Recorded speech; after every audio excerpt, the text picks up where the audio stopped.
The greatest treasure in the world, we have it in the Catholic Church. We have Jesus Christ that is truly present on the altar when the priest celebrates the holy sacrifice of the Mass, which he says the words of consecration, "Take and eat, this is my body, take and drink, this is my blood, do this in memory of me." Then after Mass, that treasure, the greatest of treasures, remains with us. Jesus said, "I'll be with you always, even until the end of time." Where is he then? He's present with us in the Mass, but an extension of the holy sacrifice of the Mass is his real presence in the tabernacle. He's there so that we can come to visit him. Jesus himself said in Matthew chapter 11, verse 28 to 30, "Come to me, all of you are weary, and I will give you rest. Take my yoke upon you and learn from me, for I am meek and humble of heart.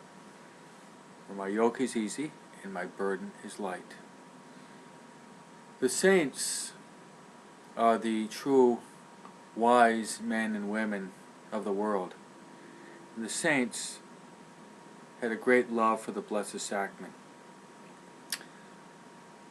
St. Alphonsus Maria Liguria is a doctor of the Church, and he had great love for the Eucharist. And he said, of all the devotions, that of adoring Jesus in the most blessed sacrament is the greatest after the sacraments, the one dearest to God and the one most helpful to us. That's St. Alphonsus.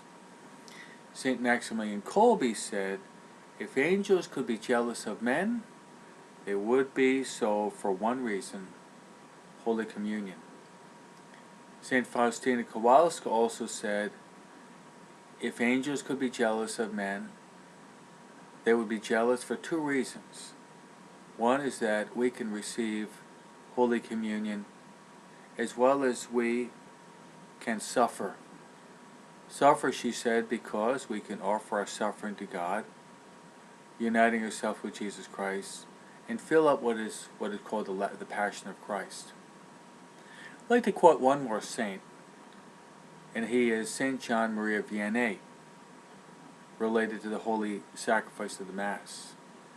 This saint said, all the good works in the world are not equal to the holy sacrifice of the Mass, because they are the works of men, but the Mass is the work of God.